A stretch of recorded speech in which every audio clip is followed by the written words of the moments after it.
ಯಾರಿಗೂ ಸಿಗದೇ ಇರೋ ಹಾಗೆ ಆಗಲಿ ಅಂತೇಳಿ. ಇದಾದ ಮೇಲೆ ಶಂತನುವಿಗೆ ಇಬ್ಬರು ಮಕ್ಕಳಾದರು, ಚಿತ್ರಾಂಗದ ಮತ್ತು ವಿಚಿತ್ರ ವೀರ್ಯ ಅಂತ ಹೇಳಿ. ವೇದವ್ಯಾಸ ದೇವರ ಅವತಾರ ಆಯಿತು. ಆಮೇಲೆ ಇವರಿಬ್ಬರು ಹುಟ್ಟಿದ್ರು. ಆದರೆ ವೇದವ್ಯಾಸರು ಶಂತನುವಿನಿಂದ ಅವತಾರ ಮಾಡಿದವರಲ್ಲ. ಜಯತಿ ಪರಾಶರ ಸೂನು ಸತ್ಯವತಿ ಹೃದಯ ನಂದನೋ ವ್ಯಾಸ ಯಸ್ಯಾಸ್ತಿ ಕಮಲಗನ್ ಮಾಂಗಮಯಂ ಜಗತ್ಪಿಪತಿ. ವೇದವ್ಯಾಸ ದೇವರ ಮಂಗಳಾಚರಣೆಯನ್ನು ಹರಿವಂಶದಲ್ಲಿ ಹೇಳಬೇಕಾದ್ರೆ ಹೇಳ್ತಾರೆ, ಅವಳಿಗೆ ಮತ್ತೆ ಕನ್ಯಾತ್ವವನ್ನು ಕೊಟ್ಟರು. ಕನ್ಯಾತ್ವ ಏನು ಬೇಕಾಗಿರಲಿಲ್ಲ, ದೇವರ ಊಟ ಬಂದರೆ ಏನು ದೋಷ ಇರುತ್ತೆ ಅಲ್ವಾ? ದೇವರ ಊಟ ಬಂದ ದೋಷ ಇಲ್ಲಿಂದ ಬರ್ಲಿಕ್ಕೆ ಸಾಧ್ಯ ಹೇಳ್ತಾರೆ. ದೇವರ ಅವತಾರದಲ್ಲಿ ಯಾವ ದೋಷವೂ ಇಲ್ಲ. ಆಮೇಲೆ ಈ ಜೀರ್ಣವಾದ ದೇಹದಿಂದ ನಾ ಏನು ಸಾಧನೆ ಮಾಡ್ಲಿಕ್ಕೆ ಆಗೋದಿಲ್ಲ ಅಂತ ಶಂತನು ಮಗಂಗೆ ಇಚ್ಛಾಮರಣಿ ಆಗುವಂತ ಕೊಟ್ಟು ತಾನು ಇಚ್ಛಾಮರಣಿ ಆಗ್ಲಿಕ್ಕೆ ಆಗೋದಿಲ್ಲ, ತಾನೇ ಬಯಸಿ ದೇಹ ತ್ಯಾಗವನ್ನು ಮಾಡಿದ್ದಾನೆ.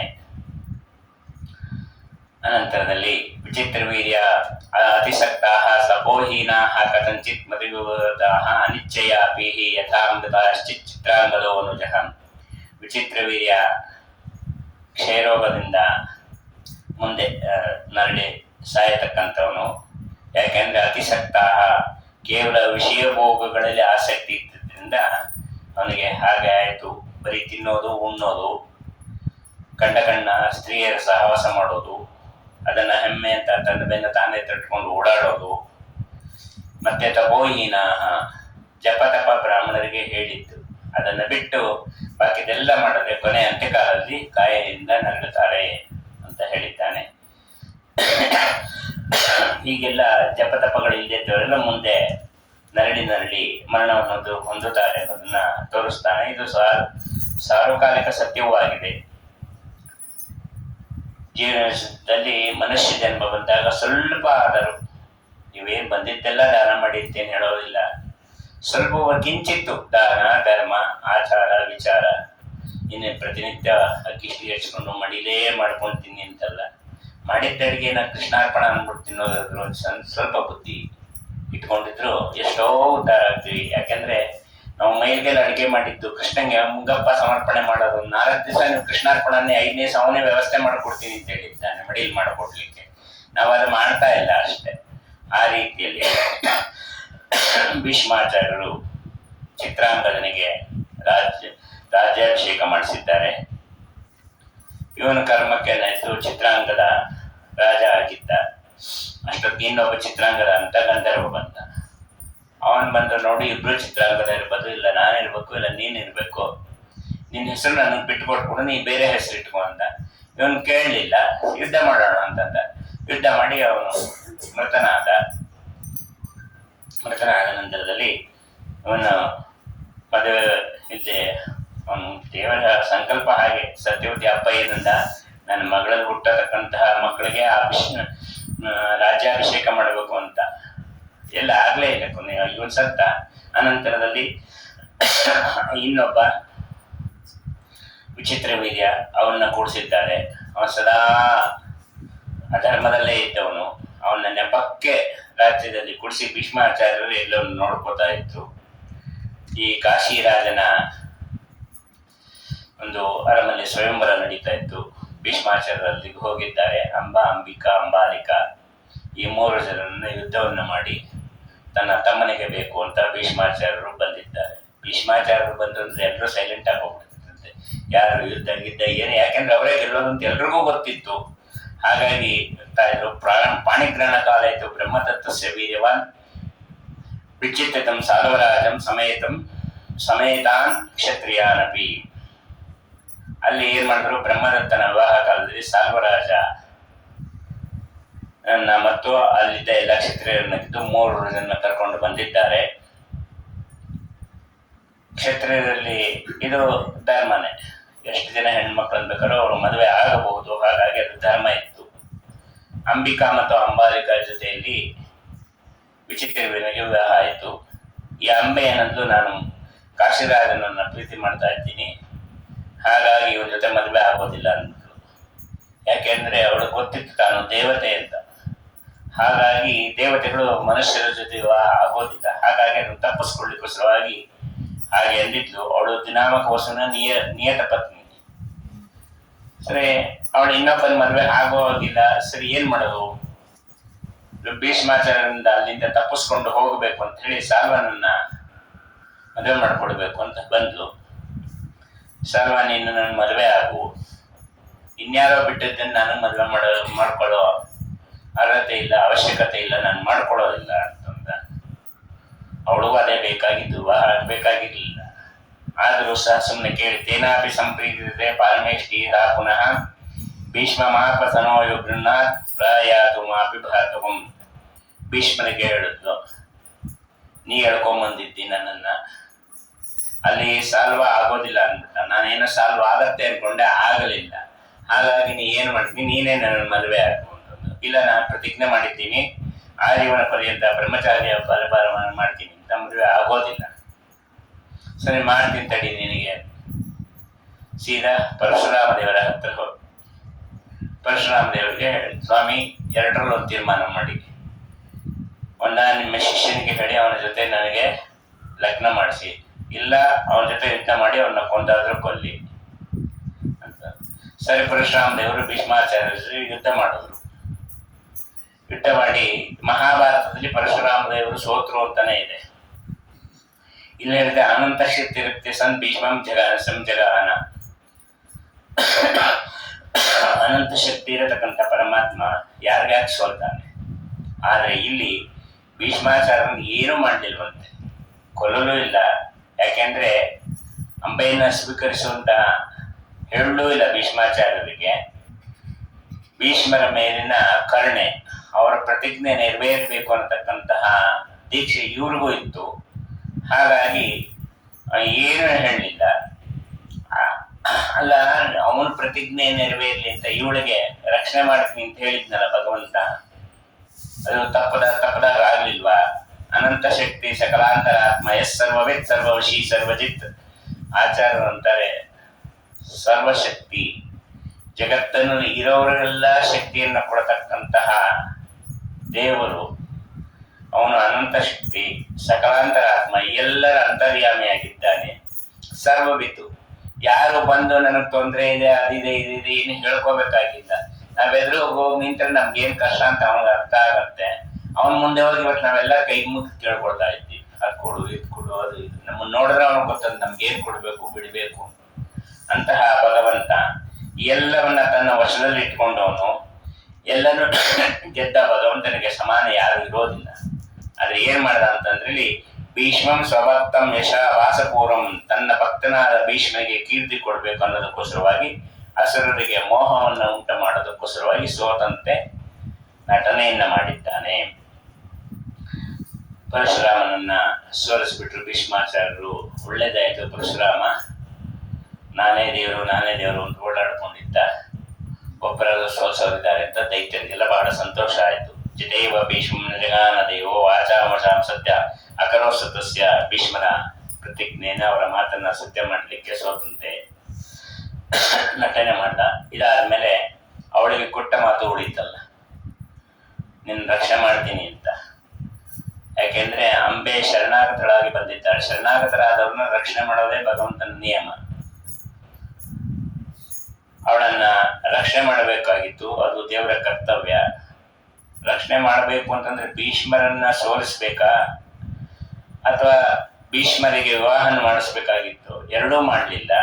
ಯಾಕೆ ಅಂತಂದ್ರೆ ದೇವರು ತನ್ನ ಮಾತನ್ನ ಯಾವತ್ತೂ ಸುಳ್ಳು ಮಾಡಿಕೊಡೋದಿಲ್ಲ. ನಾನೇನು ಅವನ ಹತ್ರ ವಿವಾಹ ಮಾಡಿಸ್ತೀನಿ ಅಂತ ಹೇಳ್ತೀನಿ, ಅವನು ಭೀಷ್ಮನಾಗಿದ್ದಾಗಲೇ ಮಾಡಿಸ್ತೀನಿ ಅಂತ ಹೇಳಿಲ್ವಲ್ಲ, ಮುಂದೆ ಮಾಡಿಸ್ತೀನಿ. ಯಾಕೆಂತಂದ್ರೆ ಅಕಸ್ಮಾತ್ ಅವಳು ಭೀಷ್ಮನನ್ನ ಮದುವೆ ಆಗಿದ್ದೆ ಪತಿದ್ರೋಹ ಬರ್ತಿತ್ತು, ಪತಿಯನ್ನ ಸಂಹಾರ ಮಾಡ್ಬೇಕಾಗಿತ್ತಲ್ಲಿ ಅವಳು. ಇನ್ನು ನೂರಾರು ತಾಪತ್ರಗಳಿತ್ತು. ಎಷ್ಟು ಹೆಚ್ಚು ಕಡೆ ಹೇಳ್ತಾಳೆ, 1008 ಜನ್ಮ ತಿರ್ಗಾ ಒದ್ದಾಡ್ಬೇಕಾಗಿತ್ತಂತ ಅವಳು. ಶಿಕ್ಷೆಯನ್ನ ಅನುಭೋಗಿಸಿ ಅನಂತರದಲ್ಲಿ ಅವಳು ದಿನಾಮಕ ವಸವನ್ನ ಸೇರ್ಬೇಕಾಗಿತ್ತು. ಅದನ್ನೆಲ್ಲ ತಪ್ಪಿಸ್ಲಿಕ್ಕೋಸ್ಕರವಾಗಿ ಪರಶುರಾಮ ದೇವರು ಅವಳು ಒದ್ದಾಡೋದು ಬೇಡ ಅನ್ನೋದಕ್ಕೋಸ್ಕರವಾಗಿ ಹೀಗೆ ಮಾಡಿದ್ದು. 106 ಜನ್ಮದ ಪತಿಯ ಸಮಾಗಮ ಆದ್ಮೇಲೆ ಆಗುವುದನ್ನ ತಪ್ಪಿಸ್ಲಿಕ್ಕೆ ಆ ರೀತಿಯಲ್ಲಿ ಮಾಡಿದ್ದಾರೆ. ಅವಳ ಯಾವುದೇ ರೀತಿಯ ಪಾಪಗಳು ಅವಳಿಗೆ ಅಂಟೋದು ಬೇಡ ಅಂತ ಸುಮ್ಮನಾದ್ರು ಅಂತ ಹೇಳ್ತಾರೆ. ಭೀಷ್ಮ ಆಗಿದ್ದಾಗಲೇ ಅಂತಾನೆ ನಾ ಹೇಳೇ ಇಲ್ಲ. ಹಾಗಾಗಿ ಮುಂದೆ ಶಿಖಂಡಿನಿಯಾಗಿ ಭೀಷ್ಮಾಚಾರ್ಯರ ವಧೆಗೆ ಕಾರಣಗಳಾಗಬೇಕಾಗತ್ತೆ ಅನ್ನೋದನ್ನ ಅದನ್ನು ತಪ್ಪಿಸ್ಲಿಕ್ಕೆ ಎಲ್ಲವನ್ನ ಮಾಡಿದ್ದು ಅಂತ ಹೇಳಿದ್ದಾರೆ. ಭೀಷ್ಮಸ್ಯ ಮೃತಿ ಹೇತತ್ವಂ ಕಾಲ ಪುಂದೇನ ಸಂಭವ. ಸರಿ, ಅವಳಿಗೆ ಆದ್ರೂ ಸಮಾಧಾನ ಆಗ್ಲಿಲ್ಲ. ರುದ್ರದೇವರನ್ನ ಕುರಿತು ತಪಸ್ಸು ಮಾಡಿದ್ಲು. ರುದ್ರದೇವರು ಒಂದು ಮಾಲೆಯನ್ನ ಕೊಟ್ಟಿದ್ದಾರೆ. ಈ ಮಾಲೆಯನ್ನ ಯಾರು ಹಾಕೊಂಡ್ರು ಸಹ ಅವರು ಭೀಷ್ಮಾಚಾರ್ಯರನ್ನ ಸಂಹಾರ ಮಾಡ್ಬೋದು. ಆ ಮಾಲೆ ಇಟ್ಕೊಂಡು ಇಡೀ ದೇಶ ಓಡಾಡೋದು. ಯಾವ ರಾಜರು ಕೇಳಿದ್ರೆ ಯಾರು ಬೇಡ ತಾಯಿ, ಭೀಷ್ಮಾಚಾರ್ಯರ ಮುಂದೆ ಈ ಮಾಲೆ ಹಾಕೊಂಡು ನಾವು ಊರವರೆಲ್ಲ ಬಂದು ನಮ್ಮ ಮಾಲೆ ಹಾಕೋಂಗಾಗತ್ತೆ, ನಾವು ಬೇಡ ಬೇಡ ಬೇಡ, ಯಾರೂ ಒಪ್ಪಲಿಲ್ಲ. ಕೊನೆಗೆ ಏನ್ ಮಾಡಿದ್ಲು, ಇದು ಯಾಕೋ ಬಗೆಹರಿಯಲ್ಲ ಅಂತ ಹೇಳಿ ತಾನೇ ಇನ್ನೊಂದು ಜನ್ಮ ಎತ್ತು ಬರಬೇಕು ಅಂತ ಹೇಳಿ ತಾನ ಭೀಷ್ಮವಯ ಕೇಟಾಭಿಗೃಹಂದ ಸಸ್ಯ ತ್ರಿಪದಸ್ಯ ಗೃಹದ್ವಾರಸ್ಯ ಯೋಗಾತನಂ ಜಹವು. ತ್ರಿಪದನ ಮನೆಯ ಬಾಗಿಲ ಮುಂದೆ ಆ ಹಾರವನ್ನು ಇಟ್ಟು ಅಲ್ಲೇ ತನ್ನ ಯೋಗ ಶಕ್ತಿಯಿಂದ ದೇಹ ತ್ಯಾಗವನ್ನು ಮಾಡಿ ಹೋಗಿದ್ದಾಳೆ. ಏತಸ್ಮಿನ್ ಏವ ಕಾಲೇ ತು ಸುಧಾರ್ಥಂ ದ್ರುಪದಸ್ತಪಃ ಚಕಾರ ಶಂಭವೇ ಚೈನಂ ಸೋಬ್ರವೀತ್ ಕನ್ಯಕಾತವ. ಈ ದ್ರುಪದ ರಾಜನನ್ನ ಇವರೆಲ್ಲ ಎಳ್ಕೊಂಡು ಬಂದಿದ್ದಾರೆ. ಅರ್ಜುನಾದಿಗಳೆಲ್ಲ ಹಿಡ್ಕೊಂಡು ಯಾಕೆಂದ್ರೆ ದ್ರೋಣಾಚಾರ್ಯರು ರಾಜ್ಯವನ್ನು ಗೆದ್ದಿದ್ರು. ಆ ದ್ರುಪದನ್ನ ಹೆಡೆಮುರಿ ಕಟ್ಟಿ ಎಳ್ಕೊಂಡು ಬನ್ನಿ ಅಂತ ಹೇಳಿದ್ದೆ. ಹಾಗಾಗಿ ಎಳ್ಕೊಂಡು ಬಂದಿದ್ದಾರೆ. ಬಂದಾಗ ಅವನು ಮೈಯೆಲ್ಲ ಉರಿದೋಯ್ತು. ದ್ರುಪದರಾಜನಿಗೆ ಮೊದಲೇ ಕ್ಷತ್ರಿಯ ರಕ್ತ ಕುದಿತಾ ಇತ್ತು.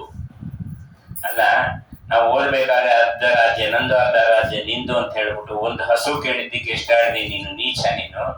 ಆದ್ರೆ ನಾನು ನಿಂತರ ಅಲ್ಲ, ನೀ ಹೇಳಿದ್ಯಾ, ಈಗ ನಾನು ಇಡೀ ರಾಜ್ಯ ನಂದು, ಅರ್ಧ ರಾಜ್ಯ ನಿನಗೆ ಭಿಕ್ಷೆ ಕೊಡ್ತಾ ಇದ್ದೀನಿ ತಗೋ ಅಂತ ಹೇಳಿ ಅವನಿಗೆ ಅರ್ಧ ರಾಜ್ಯವನ್ನ ಭಿಕ್ಷೆಯನ್ನ ಹಾಕಿದ್ದಾರೆ. ಇನ್ನೂ ರಕ್ತ ಕುದಿಲಿಕ್ಕೆ ಶುರು ಆಯ್ತು. ಕ್ಷತ್ರಿಯ ರಕ್ತ ಮೊದಲೇ ಚೆನ್ನಾಗಿ ಕುದಿಲಿಕ್ಕೆ ಶುರು ಆಯ್ತು. ಆಗ ಅವನು ಪ್ರತಿಜ್ಞೆ ಮಾಡ್ದ, ದ್ರೋಣರನ್ನ ಕೊಲ್ಲತಕ್ಕಂತ ಒಂದು ಮಗು ಬೇಕು ಅಂತ ಹೇಳಿ. ಸರಿ, ಪುರೋಹಿತರು ನೋಡ್ಕೊಂಡು ಹೋದ. ಪುರೋಹಿತರು ನೋಡ್ಕೊಂಡು ಹಿಮಾಲಯಕ್ಕೆ ಹೋಗಿದ್ದಾನೆ. ಅಲ್ಲಿ ಹೋದ್ರೆ ಆ ಪುರೋಹಿತರು ಅಪಾಯಿಂಟ್ಮೆಂಟ್ ಕೊಡ್ಲಿಕ್ಕೆ 1 ವರ್ಷ ಮಾಡಿದ್ರು. 1 ವರ್ಷ ಆದ್ಮೇಲೆ ಏನು ಅಂತಂದ್ರು, ಇಲ್ಲ ದ್ರೋಣಾಚಾರ್ಯರನ್ನು ಕೊಲ್ಲತಕ್ಕಂತ ಮಗು ಬೇಕಾಗಿದೆ. ಹೌದಾ, ಅದನ್ನ ಒಬ್ಬನೇ ಮಾಡಿಸ್ಲಿಕ್ಕಾಗಲ್ಲ, ಅಲ್ಲಿ ಇನ್ನ 12 ಯೋಜನೆ ದೂರದಲ್ಲಿ ನನ್ನ ತಮ್ಮ ಇದ್ದಾನೆ, ಅವನ್ನ ಕರ್ಕೊಂಬ. ತಿರ್ಗಿ ಅವನು ಇನ್ನೊಂದು ವರ್ಷ ಮಾಡ್ದ ಅಪಾಯಿಂಟ್ಮೆಂಟ್ ಕೊಡ್ಲಿಕ್ಕೆ. ಅದಾದ ನಂತರದಲ್ಲಿ ಇಬ್ಬರು ಸೇರಿ ಯಾಜೋಪಯಾಜರು ಅಂತೇಳಿ, ಯಾಜ ಉಪಯಾಜ, ಯಾಜ ದೊಡ್ಡವನು, ಉಪಯಾಜ ತಮ್ಮ, ಅವರಿಬ್ಬರು ಬಂದು ಯಾಗವನ್ನು ಮಾಡಿಸಿದ್ದಾರೆ. ಅಲ್ಲಿ ರುದ್ರದೇವರು ಒಂದು ಹೆಣ್ಣು ಮಗುವನ್ನು ಕೊಟ್ಟರು. ಇದೇ ಮುಂದೆ ಗಂಡ ಆಗತ್ತೆ ಅಂತ ಹೇಳಿ ಹೇಳಿದ್ರು. ಸರಿ ಆಯ್ತು ಅಂತ ಹೇಳಿದ. ಅವನಿಗೆ ಎಷ್ಟು ರುದ್ರದೇವರ ಮೇಲೆ ನಂಬಿಕೆ ಇತ್ತು ಅಂತ ರುದ್ರದೇವ ಹೇಳಿದ್ಮೇಲೆ ಹಾಗೆ ಆಗತ್ತೆ ಅನ್ನೋ ವಿಶ್ವಾಸ ಇತ್ತು. ಅದಕ್ಕೆ ಬಂದ ಮನೆಯಲ್ಲಿ ಆ ಹೆಣ್ಣನ್ನ ಗಂಡಿನ ವೇಷ ಹಾಕಿ ಬಿಡಿಸ್ದ, ಅಂಗಿ ಚಡ್ಡಿ ಹಾಕಿ ಬಿಡಿಸ್ದ, ಉಪನಯನ ಮಾಡ್ದ. ಎಲ್ಲವನ್ನ ಗಂಡಿಗೆ ಏನೇನು ಬೇಕೋ ಎಲ್ಲ ಸಂಸ್ಕಾರಗಳನ್ನ ಮಾಡಿದ್ದಾನೆ. ಎಲ್ಲರಿಗೂ ಗಂಡು ಅಂತ ಹೇಳ್ಬಿಟ್ಟ. ಒಂದು ಹೆಣ್ಣನ್ ತಂದು ಮದುವೆನೂ ಮಾಡ್ಬಿಟ್ಟ. ಮದುವೆನೂ ಮಾಡಿ ಎಲ್ಲ ಆದ ಮೇಲೆ ಅಷ್ಟು ವಿಶ್ವಾಸ ಗಂಡ ಹಾಗೆ ಆಗತ್ತೆ ಅನ್ನತಕ್ಕಂಥದ್ದು ಇತ್ತು ಅವನಿಗೆ. ಮದುವೆ ಆದ್ಮೇಲೆ ಆ ಸೊಸೆಯಾಗಿ ಬಂದವಳು ತನ್ನ ಸಖಿಯರಿಗೆಲ್ಲ ಹೇಳಿದ್ಲು, ಇದು ಹೆಣ್ಣು ಗಂಡಲ್ಲ, ಇದು ಸುಮ್ಮನೆ ಮೋಸ ಮಾಡಿ ಮದುವೆ ಮಾಡಿಬಿಟ್ಟಿದ್ದಾರೆ ಅಂತ. ಅದು ಅವರ ಅಪ್ಪನಿಗೆ ಗೊತ್ತಾಯ್ತು. ಯುದ್ಧಕ್ಕೆ ಬಂದಿದ್ದಾನೆ. ನಂಡೆತ್ತಿ ಅವನು ಯುದ್ಧಕ್ಕೆ ಬರುವ ಹೊತ್ತಿಗೆ ಇವನು ಊರು ಬಿಟ್ಟು ಹೋಗಿದ್ದಾನೆ. ಇದು ಹೇಳ್ತಾರೆ, ಭೀಷ್ಮರ ಅವ್ರ ಮೇಲಿನ ಕೋಪದಿಂದ ಭೀಷ್ಮರನ್ನ ಕೊಲ್ಲಬೇಕು ಅನ್ನೋದಕ್ಕೆ ರುದ್ರದೇವರನ್ನ ಕುರಿತು ತಪಸ್ಸು ಮಾಡಿದ್ಲು. ಆಗ ಆ ಮಾಲವನ್ನು ಯಾರೂ ಧಾರಣೆ ಮಾಡಲಿಲ್ಲ. ಭೀಷ್ಮರನ್ನ ಕೊಲ್ಬಹುದು. ಅವತ್ತಿನ ಕಾಲದಲ್ಲಿ ಆ ಭೀಷ್ಮರ ವಿರುದ್ಧ ಹೋಗುವ ಎದಗಾರಿಕೆನೂ ಯಾರಿಗೂ ಇರ್ಲಿಲ್ಲ. ಭೀಷ್ಮರು ಅಂತಂದ್ರೆ ಹೆಸರೇ ನಡಕ್ ಬಿಡೋದು, ಇನ್ನು ಯುದ್ಧ ಏನು ಮಾಡೋದು ಅಂತ ಇತ್ತು. ರುದ್ರದೇವರು ಮೊದಲೇ ಹೇಳಿದ್ರು, ನಾನು ನಿನಗೆ ಒಂದು ಹೆಣ್ಣು ಮಗುವನ್ನು ಕೊಡ್ತೀನಿ, ಅದು ಗಂಡ ಆಗತ್ತೆ ಅಂತ. ಆದ್ರೆ ಮುಂದೆ ಅದು ಗಂಡ ಆಗಲೇ ಇಲ್ಲ. ಗಂಡ ಆಗತ್ತೆ ಅಂತಂದ್ರು. ಅವ್ರ ಮಾತಿನ ವಿಶ್ವಾಸ, ಹೆಣ್ಣು ಮಗು ತಂದೆ ಎಲ್ಲ ಆದ್ರು. ಅಲ್ಲಿ ಹೇಳ್ತಾರೆ, ಏತಸ್ಮಿನ್ ಕಾಲೇ ತು ಸುತಾರ್ಥಂ ದ್ರುಪದಸ್ತಪಃ ಚಕಾರ ಶಂಭವೇ ಚೈನಂ ಶೋಭವೀತ್ ಕನ್ಯಕಾತವ ಭೂತ್ವಾ ಭವಿಷ್ಯತ್ ಪ್ರಮಾಣೀತಿ ಸಾಂಭಾಂ ತಥೋಜನಿ ನಾಮ್ನಾಂ ಶಿಖಂಡಿನಿ ತಸ್ಯ ಪುಂಬತ್ ಕರ್ಮಾಣಿ ಚಕೋರೇತು. ಆ ಹೆಣ್ಣಿಗೆ ಉಪನಯನ, ಮದುವೆ ಎಲ್ಲ ಆದರೂ ಸಹ ಹೆಣ್ಣು ಆಗಲೇ ಇಲ್ಲ. ಆಗ ಅವನು ಮನೆ ಬಿಟ್ಟು ಬಂದಾಗ ಒಬ್ಬ ಋಷಿಗಳನ್ನ ಕಾಡಿನಲ್ಲಿ ದರ್ಶನ ಆಯಿತು. ಆ ಋಷಿಯನ್ನ ಭೇಟಿಯಾದ. ನನ್ನ ಅವಸ್ಥೆ ಹೀಗಾಗಿದೆ, ನಮ್ಮ ಅಪ್ಪ ನಮ್ಮ ಮರ್ಯಾದೆ ಹೋಗ್ತಾ ಇದೆ, ಅಪ್ಪ ರಾಜ್ಯ ಕಳ್ಕೊಳ್ಳುವಂತ ಆಗಿದೆ, ನನ್ನಿಂದ ಇಷ್ಟೆಲ್ಲ ಕಷ್ಟ ಆಗ್ತಾ ಇದೆ, ನಾ ಏನು ಮಾಡಲಿ? ಆಗ ಋಷಿಗಳಲ್ಲಿ ಇಲ್ಲೆಲ್ಲ ಕೆಲವು ಗಂಧರ್ವರಿದ್ದಾರೆ, ಅವರು ಎಕ್ಸ್ಚೇಂಜ್ ಆಫರ್ ಕೊಡ್ತಾರೆ. ಅವರು ಹೆಣ್ಣಾಗಿ ನಿನ್ನನ್ನು ಗಂಡು ಮಾಡಿ ಕಳಿಸ್ತಾರೆ, ಹೋಗು. ಇವೆಲ್ಲ ಕೇಳಿದ್ರೆ ಆಶ್ಚರ್ಯ ಆಗತ್ತೆ. ಆದರೆ ಆ ರೀತಿಯಲ್ಲಿ ಇತ್ತು, ಸಮಸ್ಯೆಗೆ ಪರಿಹಾರ ಸಿಗತ್ತೆ ಅಂತ ಹೇಳಿದ್ರು. ಸರಿ, ಸ್ವಲ್ಪ ಮುಂದೆ ಹೋದ. ಸ್ಥೂಲಾಕರಣ ಅಂತೇಳಿ ಒಬ್ಬ, ಅವನ ಕಿವಿ ತುಂಬಾ ದೊಡ್ಡದಿತ್ತಂತೆ, ಅದಕ್ಕೆ ಅವನಿಗೆ ಸ್ಥೂಲಾಕರಣ ಅಂತ ಕರೀತಾ ಇದ್ರು. ಅವನ ಹತ್ರ ಹೋಗಿ, ಅವನು ಮೂಲ ಹೆಸರು ತುಂಬುರು ಅಂತ. ಸ್ಥೂಲಕರ್ಣಾಭಿಧೇಯಸ್ತಾಂ ಅಪದೃಶ್ಯ ಕರ್ಣತಃ ತಸ್ಯಾದ ಅಖಿಲ ಶ್ರುತ್ವಾಂ ಕೃಪಾಂ ಚಕ್ರೆ ಮಹಾಮನಃ. ಅವನೆಲ್ಲದಕ್ಕೂ ಅವನ್ನ ಹೇಳಿಕೊಂಡ ಅವನ ಹತ್ರ.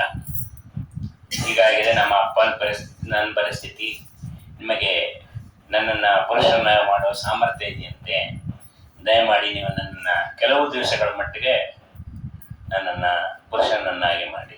ಸರಿ, ತನ್ನ ದೇಹವನ್ನು ಅವನಿಗೆ ಕೊಟ್ಟು ಅವನ ದೇಹವನ್ನು ತಾನು ಸ್ವೀಕಾರ ಮಾಡಿ. ಇಲ್ಲಿ ಆಚಾರ್ಯರು ಹೇಳ್ತಾರೆ, ಪುರುಷ ದೇಹದಲ್ಲಿ ಪುರುಷ ವೃತ್ತಿ ಆಗಬೇಕು ಅಂದ್ರೆ ಒಂದು ಅಂಶದಿಂದ ಅವನು ಇದ್ದಂತೆ ತುಲಾಕರ್ಣ.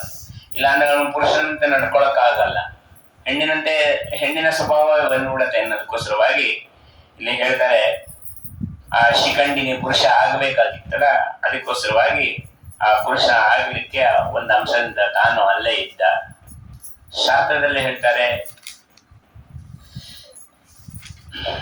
ಹೆಣ್ಣು ಎಂದು ಗಂಡ ಆಗೋದಿಲ್ಲ, ಹಾಗಂತ ಹೆಣ್ಣಿಗೆ ಸದ್ಗತಿ ಇಲ್ಲ ಅಂತೆಲ್ಲ, ಅದೊಂದು ಬೇರೆ ಸಬ್ಜೆಕ್ಟ್ ಆಗುತ್ತೆ. ಹೆಣ್ಣು ಮಕ್ಕಳು ಯಾವ ರೀತಿಗೆ ಸಾಧನೆಯನ್ನು ಮಾಡಿ ಹೇಗೆ ಮಾಡಬೇಕು, ಏನು ಯಾವ ರೀತಿ ಮಾಡಿದ್ರೆ ಅವರಿಗೆ ಆ ಹೆಣ್ಣು ಇದರಿಂದಲೇ ಸದ್ಗತಿ ಅನ್ನತಕ್ಕಂಥದ್ದನ್ನ ಆಕೆ ಸಾಧನೆಯನ್ನು ಮಾಡಿಕೊಂಡು ಮೋಕ್ಷಕ್ಕೂ ಹೋಗಬಹುದು ಅನ್ನೋದನ್ನ ಹೇಳ್ತಾರೆ. ಆದರೆ ಗಂಡು ಮಾತ್ರ ಪಾಪವನ್ನು ಮಾಡಿದರೆ ಹೆಣ್ಣಾಗ್ತಾನೆ, ಶಿಕ್ಷೆಯನ್ನು ಅನುಭವಿಸಿ ಪುನಃ ಗಂಡಾಗಿ ಸಾಧನೆಯನ್ನ ಮಾಡಿಕೊಳ್ಬೇಕು ಅಂತ ಹೇಳಿದ್ದಾರೆ. ಎಂತಹ ಬಲವತ್ತರ ಕಾರಣ ಇದ್ರೂ ಸಹ ಹೆಣ್ಣು ಗಂಡ ಸಾಧ್ಯ ಇಲ್ಲ. ಆ ಕಾರಣದಿಂದ ಅವಳು ಶಿಖಂಡಿನಿ ಗಂಡ ಆಗಲಿಲ್ಲ. ಆದರೆ ಇಲ್ಲಿ ಸ್ಥೂಲಕರಣ ಒಂದು ಅಂಶದಿಂದ ಇದ್ದಿದ್ದು ಯಾಕೆ ಅಂದ್ರೆ ಅವಳಿಗೆ ಗಂಡಿನ ಚರ್ಯಗಳು ಬರ್ಲಿಕ್ಕೋಸ್ಕರವಾಗಿ ಅಂತ. ಅತ ಶಿವವರೇಣ್ಯ ಜ್ಯೇಷ್ಠ ಜಜ್ಞೆ ದೈವಂತ. ಅದಕ್ಕೆ ಆಚಾರ್ಯರಂದ್ರು, ಹೆಣ್ಣು ಗಂಡ ಆಗತ್ತೆ ಅನ್ನೋ ವರ ಇದ್ರು ಅದು ಯಾರಿಂದ ಇದ್ದಿದ್ದು? ರುದ್ರದೇವರಿಂದ. ರುದ್ರದೇವರ ಮಾತು ಸುಳ್ಳ ಅಂತಂದ್ರೆ ಅದಕ್ಕೆ ಹೇಳ್ತಾರೆ, ಒಂದೊಂದ್ಸಲ ರುದ್ರದೇವರ ಮಾತನ್ನು ಭಗವಂತ ವ್ಯರ್ಥ ಮಾಡ್ತಾನೆ. ಅವಳ ದೇಹ ಗಂಡ ಆಗಲೇ ಇಲ್ಲ, ಗಂಡು ದೇಹದಲ್ಲಿ ಅವಳು ಇದ್ದಿದ್ದ ಅಷ್ಟೇ. ಆ ದೇಹ ಗಂಡನದಾಯ್ತು, ಹೀಗಾಗಿ ಗಂಡಸ್ತನ ಬಂತ ಅಂತಂದ್ರೆ ಅದು ಬರ್ಲಿಲ್ಲ. ನೀವು ಒಂದು ಅಂಶದಿಂದ ಇದ್ದಿದ್ದರಿಂದ ಗಂಡಸ್ತನ ಇತ್ತು. ಗಂಧರ್ವಂ ದೇಹಮ ಆಯುಷ್ಯ ಸ್ವಕೀಯಂ ಭವನಂಬಯು. ಅನಂತರದಲ್ಲಿ ಆ ಗಂಡಿನ ದೇಹವನ್ನ ತೆಗೆದು ಪಡ್ಕೊಂಡು ಮನೆಗೆ ಬಂದ. ಅಪ್ಪ ಅಮ್ಮನಿಗೂ ತುಂಬಾ ಸಂತೋಷ ಆಯ್ತು. ಓಹೋ, ರುದ್ರದೇವರ ವರ ಸುಳ್ಳಾಗ್ಲಿಲ್ಲ ಅಂತ ಹೇಳಿ ಅವರು ಸಂತೋಷ ಪಟ್ಟಿದ್ದಾರೆ. ಆಮೇಲೆ ಮಾವನನ್ನ ಕರೆಸಿದ, ನೋಡು ನಿನ್ನ ಹಳೆಯನನ್ನ, ಯಾರ್ಯಾರ ಹೇಳಿದ ಮಾತು ಕೇಳ್ಕೊಂಡು ನಮ್ಮ ಜೊತೆ ಯುದ್ಧಕ್ಕೆಲ್ಲ ಬಂದಿ ಅಂತೆಲ್ಲ ಹೇಳಿದ್ದಾರೆ. ಸರಿ ಆಯ್ತು. ಅವನು ಬಂದ. ಆಗಿನ ಕಾಲದಲ್ಲಿ ಯಾವ್ಯಾವ ರೀತಿ ಪರೀಕ್ಷೆ ಬೇಕೋ ಎಲ್ಲ ಪರೀಕ್ಷೆಯನ್ನು ಮಾಡಿದ್ದಾನೆ. ಆಮೇಲೆ ತೀರ್ಮಾನ ಮಾಡಿ ನನ್ನದೇ ತಪ್ಪಾಯ್ತು ಅಂತ ಹೇಳಿ ತಲೆ ತಗ್ಗಿಸಿ ಹೋದ. ಈ ಸ್ಥೂಲಕರಣ ಗಂಧರ್ವನಿಗೂ ಈ ಅಂಬೆಗೂ ಒಂದು ಒಡಂಬಡಿಕೆ ಆಗಿತ್ತು. ನಿನ್ನ ಪರೀಕ್ಷೆಗಳೆಲ್ಲ ಮುಗಿದು ಎಲ್ಲ ಆದ ನಂತರದಲ್ಲಿ ನನ್ನ ದೇಹ ನನಗೆ ಕೊಡಬೇಕು, ನಿನ್ನ ದೇಹ ನೀನು ಇಟ್ಕೊಳ್ಬೇಕು. ಸರಿ, ಹಾಗೆ ಆಗ್ಲಿ ಅಂತಲೂ ಆಗಿತ್ತು. ಅಷ್ಟರೊಳಗೆ ಏನಾಯ್ತು ಅಂತಂದ್ರೆ, ತಸ್ತಸ್ತ ದೇಹ ಸಾದೃಶ್ಯ ಗಂಧರ್ವಸ್ಯ ಪ್ರಸಾದತಃ ಪಾಪ ಗಂಧರ್ವ ದೇಶೇ ತಥಾ ಪಶ್ಚಾದೇಶಿತ ಶ್ಲೋ ದೇಹಿ ಮಮ ದೇಹಂ ಮಮ ವಸ್ಯೇಂದ್ರಿಯ ಸಮಾಶ್ರಿತಃ ಇತ್ಯುಕ್ತ ಸತು ಗಂಧರ್ವಂ ಕನ್ಯಾ ದೇಹಂ ಸಮಾಶ್ರಿತಃ. ಆ ತುಂಬೂರು ಅನ್ನುವ ಗಂಧರ್ವ ಹೆಣ್ಣಿನ ದೇಹದಲ್ಲಿ ಇದ್ದಾನೆ. ಆ ಕಾಲಕ್ಕೆ ಕುಬೇರ ವನಕ್ಕೆ ಬಂದಾಗ ಹೆಣ್ಣಿನ ಸಹಜವಾದಂತಹ ಸ್ವಭಾವ ನಾಚಿಕೆಯಿಂದ ಸ್ವಲ್ಪ ಪಕ್ಕಕ್ಕೆ ಹೋಗಿದ್ದಾಳೆ, ಒಳಗೆ ಹೋಗಿದ್ದಾಳೆ. ಕುಬೇರ, ನಾನು ಬಂದಿದ್ದೀನಿ, ಬಚ್ಚಿಟ್ಕೊಂಡು ನನಗೆ ಅವಮಾನ ಮಾಡ್ತಾ ಇದೆಯಾ, ಮರ್ಯಾದೆಯನ್ನು ಕೊಡ್ಲಿಲ್ಲ, ಬಂದ ಕೂಡಲೇ ನಮಸ್ಕಾರವನ್ನು ಮಾಡಲಿಲ್ಲ, ಹಾಗಾಗಿ ನಿನ್ನ ಈ ಹೆಣ್ಣು ದೇಹ ನನಗೆ ಶಾಶ್ವತವಾಗಿ ಇರಲಿ ಅಂತ ಹೇಳಿ ಶಾಪವನ್ನು ಕೊಟ್ಟ. ಈ ಶಿಖಂಡಿನಿ ಎಲ್ಲವನ್ನು ಮುಗಿಸ್ಕೊಂಡು ವಾಪಸ್ ಬಂದಿದ್ದು, ನಿನ್ನ ದೇಹ ನಿನ್ನೆ ಕೊಟ್ಬಿಡ್ತೀನಪ್ಪ, ನನ್ನ ದೇಹ ನನಗೆ ಕೊಡು ಅಂತ. ಈಗ ನಿನ್ನಿಂದ ಬಹಳ ಉಪಕಾರ ಆಯ್ತು ಅಂತ. ಇಲ್ಲಪ್ಪ, ನಿನಗೆ ಯಾವಾಗಲೂ ನನ್ನ ದೇಹ ನೀನೇ ಇಟ್ಕೋ, ನಿನ್ನ ದೇಹ ನಾನೇ ಇಟ್ಕೊಳ್ಬೇಕು, ಕುಬೇರ ಒಂದು ಹಿಂಗೆ ಶಾಪ ಎಲ್ಲ ಆಗಿದೆ ಅಂತ ಹೇಳಿದ್ದಾನೆ. ಮುಂದೆ ನಿನ್ನ ದೇಹ ನಿಂದೆ, ನನ್ನ ದೇಹ ನಂದೆ ಅಂತ ಅನ್ನೋಂಗಿಲ್ಲ ಅಂತೆಲ್ಲ ಹೇಳಿ ಆದಮೇಲೆ ಯದಾ ಯುಕ್ತಿಂ ಯಾತಿ ಸಕನ್ಯಾಂ ಪನಸಸ್ಥಿತ ತಥಾ ಪುಂಸಾಂ ಪುನರ್ಯಾಸಿ ಶಾಪಲತ್ವಂ ತದೇವಿತಾಂ. ಇಲ್ಲಿ ಯಾರು ಹೆಣ್ಣಿನ ದೇಹವನ್ನು ಸ್ವೀಕಾರ ಮಾಡಿ ಗಂಡಿನ ದೇಹವನ್ನು ಕೊಟ್ಟ ಅವನು ತುಂಬರು, ಅವನು ಚಾಪಲ್ಯಕ್ಕೋಸ್ಕರವಾಗಿ ಏನು ಹೆಣ್ಣಿನ ದೇಹವನ್ನ ಸ್ವೀಕಾರ ಮಾಡಿದ್ದಲ್ಲ. ಏನೋ ನನಗೂ ಒಂದು ದಿವಸ ಹೆಣ್ಣಾಗಬೇಕು ಅಂತ ಆಸೆ ಇದೆ, ಹೆಣ್ಣಾದ್ರೆ ಹೆಂಗಿರುತ್ತೆ ನೋಡೋಣ, ಆ ರೀತಿಯಲ್ಲಿ ಚಾಪಲ್ಯದಿಂದ ಆಗಿದ್ದಲ್ಲ. ಅವನಿಗೆ ವಿಶೇಷ ಸಾಮರ್ಥ್ಯ ಇತ್ತು, ಹಾಗಾಗಿ ಹೆಣ್ಣಾದ ಅಷ್ಟೇ.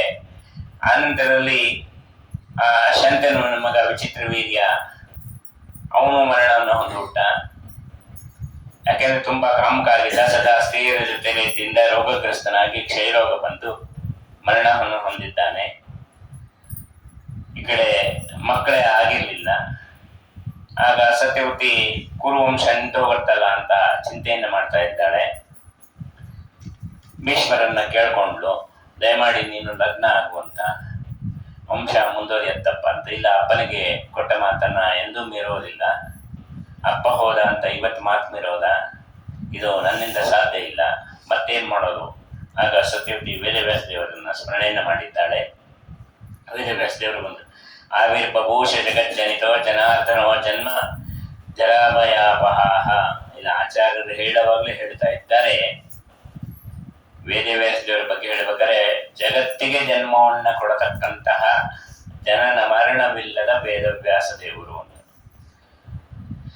ಎಲ್ಲರ ಜನನ ಮರಣಗಳನ್ನ ದೂರ ಮಾಡತಕ್ಕಂಥವರು ಸರ್ವಜ್ಞ ವೇದವ್ಯಾಸ ದೇವರು.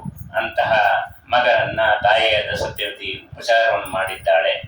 ಆಮೇಲೆ ಹೇಳೋದು, ನೋಡಪ್ಪ, ನನ್ನ ಇಬ್ಬರು ಮಕ್ಕಳು ಸತ್ತು ಹೋದ್ರು, ನಾನು ಎಷ್ಟು ಹೇಳಿದ್ರು ಭೀಷ್ಮ ರಾಜ್ಯಭಾರವನ್ನು ಮಾಡಲ್ಲ ಅಂತಾನೆ, ಮದುವೆ ಆಗೋ ಅಂದ್ರೆ ಅದು ಆಗೋದಿಲ್ಲ ಅಂತ ಇದ್ದಾನೆ, ನಾನು ಅಪ್ಪನಿಗೆ ಮಾತು ಕೊಟ್ಟಿದ್ದೀನಿ ಅಂತ ಇದ್ದಾನೆ. ದಯಮಾಡಿ, ಅಂದ್ರೆ ಆ ಕಾಲಕ್ಕೆ ಮಾತ್ರ ಇದ್ದ ಒಂದು ಪದ್ಧತಿ, ಎಲ್ಲ ಕಾಲದಲ್ಲಿ ಈ ಪದ್ಧತಿ ಇರೋದಿಲ್ಲ. ನಿಯೋಗ ಪದ್ಧತಿ ಅಂತ ಇತ್ತು, ಇಂದ್ರಿಯ ನಿಗ್ರಹಗಳು ಇತ್ತು.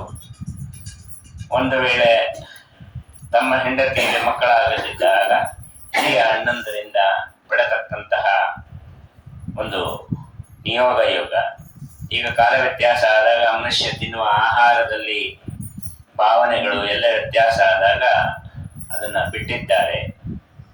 ನಾವು ರಾಮಾಯಣದಲ್ಲಿ ಕೇಳ್ತೀವಿ, ರಾಮಚಂದ್ರ ದೇವರು ಲಕ್ಷ್ಮಣನಿಗೆ ಸೀತೆಯ ಎಲ್ಲ ಆಭರಣಗಳನ್ನು ತೋರಿಸಿದಾಗ, ಇದೆಲ್ಲ ನಿಮ್ಮ ಅತ್ತಿಗೆ ನೋಡು ಅಂತಂದ್ರೆ, ಅಣ್ಣ ನನಗಿದು ಯಾವುದು ಗೊತ್ತೇ ಇಲ್ಲ, ಯಾಕೆ ನೀ ಯಾವುದು ನೋಡೇ ಇಲ್ವಾ ಅಂತಂದ್ರೆ, ಆಗ ಅವನು ಹೇಳ್ತಾನೆ, ಇದು ಯಾವುದು ನೋಡಿಲ್ಲ ಅಣ್ಣ, ಇದೊಂದು ಗೆಜ್ಜೆ ಮಾತ್ರ ನೋಡಿದ್ದೀನಿ ಅಂತ.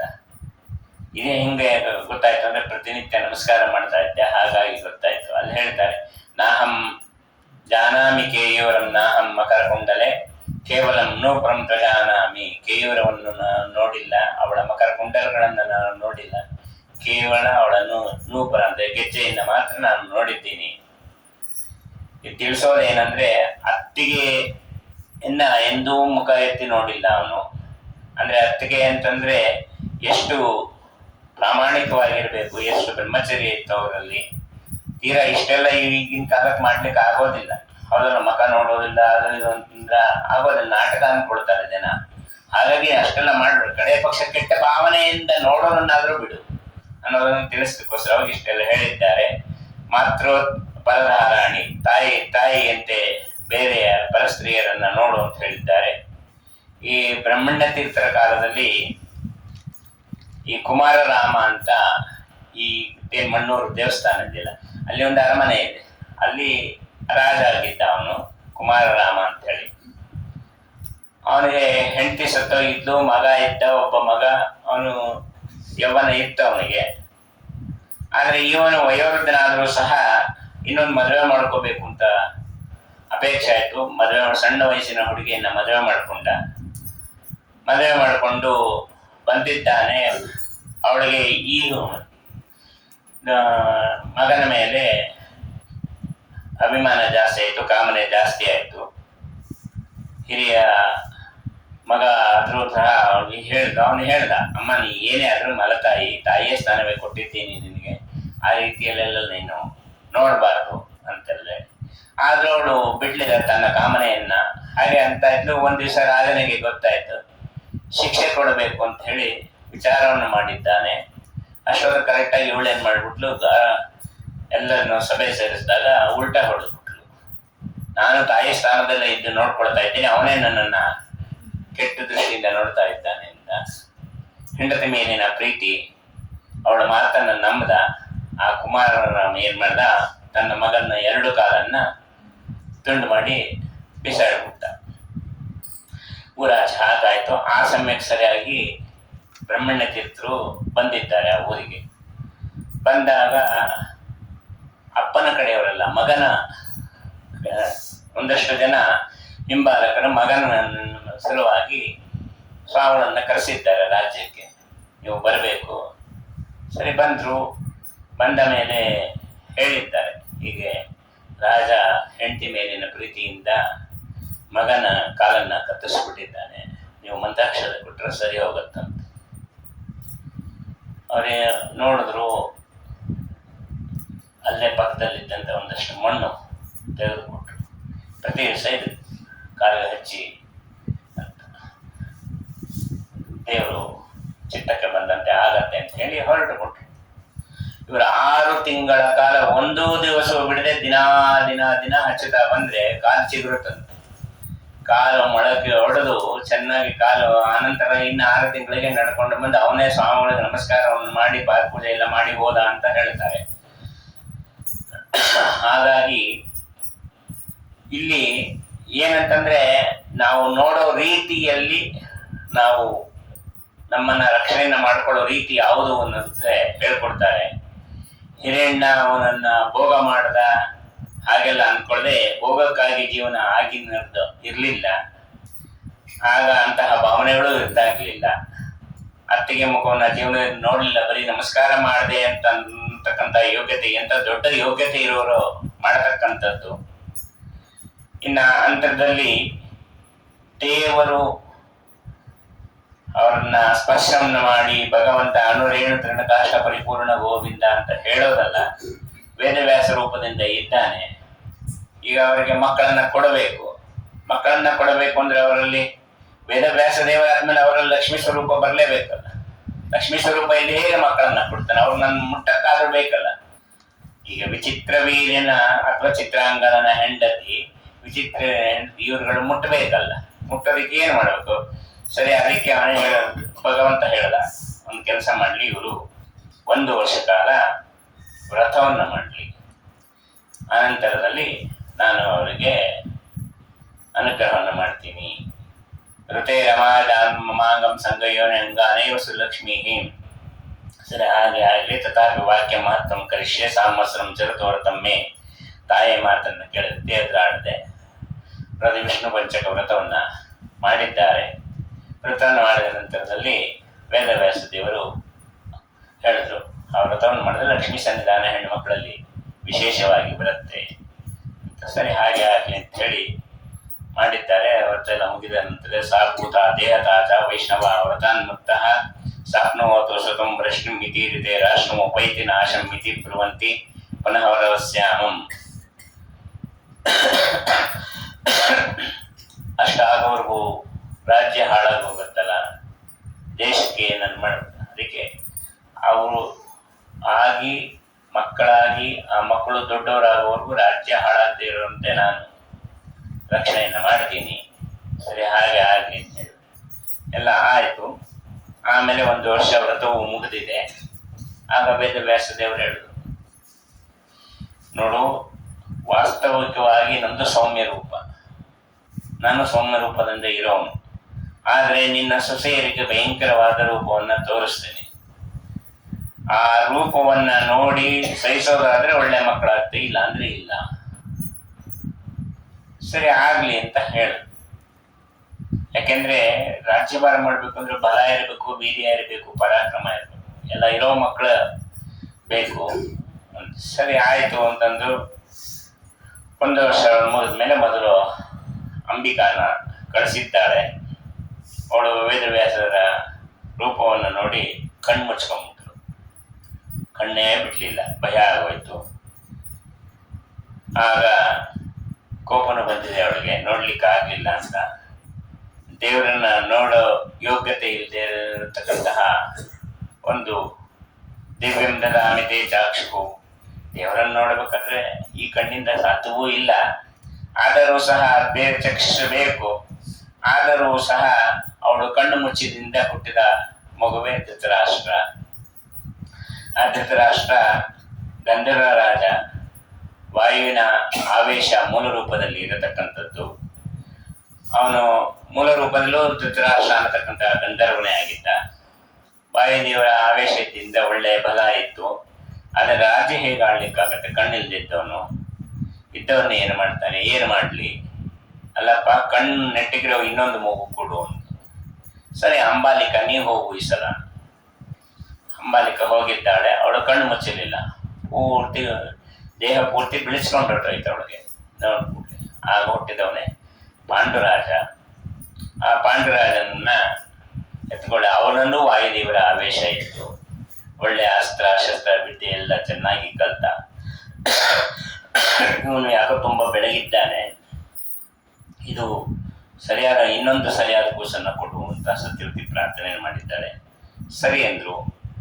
ವೇದವ್ಯಾಸರು ಹೇಳಿದ್ರು, ಇವರೊಬ್ರು ಏನು ಮಾಡಿದ್ರು, ನಾವಿಬ್ರು ಹೋಗೋದೇ ಬೇಡ, ಈ ಸಲ ಸಾರಥಿಯ ದಾಸಿಯ ಮಗನನ್ನ ಕಳಿಸ್ಬಿಡೋಣ.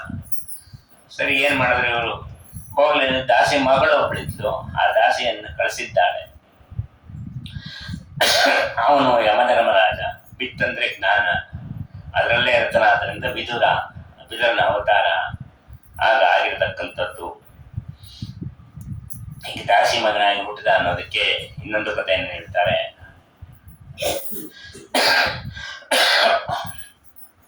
ಆಣಿಮಾಂಡವ್ಯರು ಅಂತ